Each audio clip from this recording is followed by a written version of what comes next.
PTI के अहकामात के ऊपर अमल करते हुए पाकिस्तान तहरीक इंसाफ के जो पार्लियामेंटेरियंस हैं वो तमाम जो नेशनल असम्बली और सेनेट की कमेटीज से वो इस्तीफ़ा दे चुके हुए हैं। इसका मतलब यह है कि वो पार्लिमानी सियासत से बाहर निकल चुके हुए हैं। उनके लीडर अपोजिशन सेनेट और नेशनल असम्बली के अंदर ज़ाहिर है वो डिस्क्वालीफाई हो चुके हुए हैं, वो केसेस अपने लड़ रहे हैं। बानी की ख्वाहिश थी कि अचकज़ई साहब को बना दिया जाए लीडर अपोजिशन, लेकिन उस फैसले के ऊपर अभी तक अमल नहीं हुआ। मौजूदा जो मुल्की सूरत हाल है इसके ऊपर मतलब जब हुकूमत ऑन द बैकफुट है, जो उनको काम करने चाहिए, तो पाकिस्तान तहरीक इंसाफ की तरफ से कोई बात नहीं हो रही कि हुकूमत को क्या काम करने चाहिए, क्या हुकूमत काम नहीं कर रही। ज़ाहिर है अपोजिशन का काम होता है। तो पाकिस्तान तहरीक इंसाफ कर क्या रही है? अब्दुल कादिर हमारे नुमाइंदे खसूसी पाकिस्तान तहरीक इंसाफ को बड़ा करीब से जानते हैं, अंदरूनी मामलात के ऊपर नज़र रखते हैं।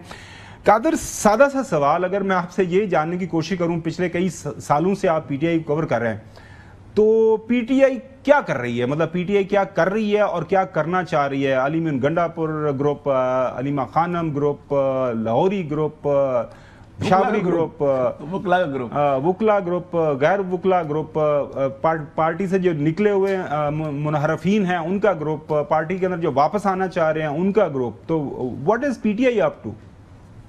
देखिए गुमा साहब, अभी आपने जितनी भी बातें की है इनको अगर समराइज किया जाए तो पीटीआई वर्सेस पीटीआई इस टाइम चल रहा है। जो पीटीआई इतनी बड़ी ऑपोजिशन जमात के तौर पे पार्लियामेंट में मौजूद है, उसको जो किरदार अदा करना चाहिए था अनफॉर्चुनेटली वो इस टाइम नहीं कर पा रहे, या ऐसा नहीं है कि वो करना, उसी की वजह से जैसे आपने कहा कि पार्लियामानी सियासत से बाहर होते जा रहे हैं और ज्यादा असर ले रहे हैं वो सोशल मीडिया का। इस टाइम पीटीआई का जो सोशल मीडिया है वो हुकूमत को या जो इस टाइम एक पूरा सेटअप है उसकी तरफ जाने की बजाय वो इस टाइम पीटीआई के कर्ताओं धर्ताओं को जवाबदेह ठहरा रहा है, उनका एहतसाब कर रहा है। और इस टाइम पीटीआई के अंदर भी पीटीआई वर्सेस पीटीआई है और पीटीआई के बाहर भी पीटीआई वर्सेस पीटीआई है।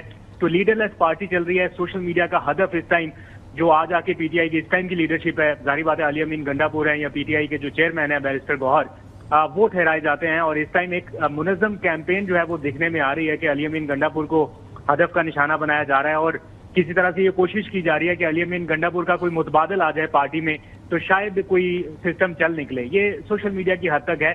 लेकिन पार्टी में अभी मेरी कुछ लोगों से बात हो रही थी, जारी बात है आपके प्रोग्राम में आना था कोई इन्फॉर्मेशन लेके, तो बात हो रही थी कि एक्चुअली पार्टी के अंदर चल क्या रहा है और सोशल मीडिया का इतना ज्यादा वो असर क्यों लिया जा रहा है। तो बताया गया पार्टी के कुछ जिम्मेदारान लोगों की जानिब से कि एक्चुअली जो ट्विटर की मोनेटाइजेशन है ना, ये इस टाइम उनके लिए एक बड़ा मसला बनी हुई है, क्योंकि बहुत सारे अकाउंट्स ऐसे ऑपरेट हो रहे हैं जो मोनेटाइज हैं, जिनसे पैसा बनाया जा रहा है, और वो अकाउंट बिना ये देखे कि उनके नैरेटिव से पीटीआई को नुकसान हो रहा है या फायदा हो रहा है, वो पीटीआई के हामी बन के ही पीटीआई को नुकसान पहुंचा रहे हैं, सिर्फ इसलिए कि कुछ लाइक्स या फॉलोअर्स मिलते रहे। और उसी चक्कर में पीटीआई के जो इस टाइम के जिम्मेदारान लोग हैं वो उसका असर भी ले रहे हैं। इस टाइम की जो कैंपेन है उसका निशाना अलीमीन गंडापुर बने हुए हैं। अच्छा, ये जो आपने सवाल बात कर रहे हैं अलीमीन गंडापुर की, वो बानी कह रहे हैं कि मुझे मिलो, वो कह रहे हैं मैं मिलने नहीं आ सकता या मिलने की कोशिश करते हैं, उनको इजाजत नहीं मिल रही। आई डोंट नो, इसके ऊपर मैं हसन से बात वो राय जानूंगा। वो उनकी जो नई सेनेटर है यूसुफजई साहिबा, वो जो अलीमा खाना साहबा को टारगेट कर रही हैं कि जो आपने बच्चों की तो आपने करवा ली बेल, तो अपने भाई की क्यों नहीं बेल करवा रही। तो इस बात की समझ नहीं आ रही कि अब पार्टी के अंदर किसका कंट्रोल है, मतलब कौन क्या कर रहा है। मुझे धुमन साहब आपकी बात बिल्कुल दुरुस्त है और इस टाइम किसी का भी पार्टी के ऊपर कंट्रोल नहीं लग रहा। अगर पार्टी का कंट्रोल होता किसी का तो वो इन सारी चीजों को जरूर काउंटर कर पाता। बानी पीटीआई की 12 हिदायत के बावजूद के आपस के इख्तलाफात को खत्म किए जाए, ऐसा लगता है कि हर रोज इख्तलाफात बढ़ रहे हैं और जिसका जो दिल चाहता है वो एक दूसरे को तनकीद का निशाना बना रहा है। अभी अलीमीन गंडापुर का आपने कहा पासपोर्ट का, उन्होंने अभी कुछ दिनों पहले जिक्र किया कि उनका पासपोर्ट ब्लॉक है, वो आला जेल इमरान खान से मिलने के लिए नहीं जा रहे। तो अगर उनके पास कोई इख्तियार ही नहीं है, वो पार्टी के लिए कुछ कर नहीं सकते। पार्टी के कादिर ये बताएं, अब्दुल कादिर ये बताएं, जो बानी पीटीआई का जो ट्विटर हैंडल है, क्या पार्टी उसको इमरान खान के ट्वीट के तौर पर तस्लीम करती है या नहीं करती? क्या उसको मानती है कि ये इमरान खान का ही पैगाम है? एक बात। और दूसरा, अगर वो हैंडल इमरान खान का ही पैगाम है तो फिर वो हैंडल फितनल ख्वारिज और फितनल हिंदुस्तान के खिलाफ जो ऑपरेशन जो है इसका मुखालिफ क्यों है?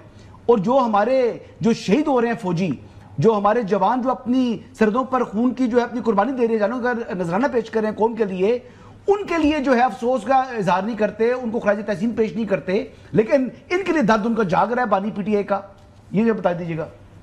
देखिए हसन साहब, इसका जवाब तो कोई पीटीआई का तर्जुमान आपको बेहतर दे सकता है, लेकिन ये जरूर है कि बानी पीटीआई का जो खबर तो होगी ना आपके पास, उनकी जानिब से आने वाला, मैं वही बता रहा हूँ, जो ट्वीट उनकी जानिब से आता है उसको पीटीआई जाहिर बात है इंडोर्स करती है। ऐसा नहीं है कि उसके साथ इजहार लाताल्लुकी किया जा रहा है, लेकिन ये कंफर्म मैं आपको बता सकता हूँ कि उनके ट्वीट के कुछ मंदरजात ऐसे होते हैं, अक्सर ऐसे होते हैं जिनसे पार्टी के लोग इख्तलाफ भी रखते हैं। वो कहते हैं कि इसमें ये चीज ऐड की जानी चाहिए थी या ये चीज नहीं होनी चाहिए थी, इसमें ये चीज भी ऐड कराते और मेरे सामने की बात अच्छा है। अब्दुल कादिर, जाते जाते हम बिल्कुल सही है, चौधरी साहब का तजिया लेंगे, वो दरिया को गुजरे में बंद करें, लेकिन हम तो हसन की बात पे अमल करते हैं, सोशल मीडिया को हम ज्यादा सीरियस नहीं लेते। चौधरी साहब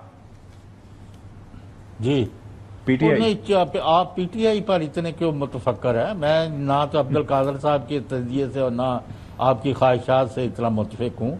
आपको अंदाज़ा नहीं है कि पीटीआई के हक़ में और पीटीआई के बानी के हक़ में कितने बड़े पैमाने पर इक़दाम हो रहे हैं। मैंने पिछली दफ़ा भी आपको कहा था, लेकिन आप इग्नोर करते हैं। इस वक्त सिर्फ आप फ्लड के ऊपर बिल्कुल नाज़रीन, चौधरी गुलाम हुसैन साहब की राय का एहतराम करते हुए हम ज्यादा फोकस फ्लड्स के ऊपर ही रखे हुए, लेकिन जाहिर है जो भी हालात वाक़यात हालात हाजरा के जो मामला होते हैं सियासत के हवाले से, पाकिस्तान तहरीक इंसाफ एक बड़ी पार्टी है तो हमें बात करना पड़ती है और चौधरी साहब की राय भी जानना पड़ती है, लेकिन मामला तो हैं।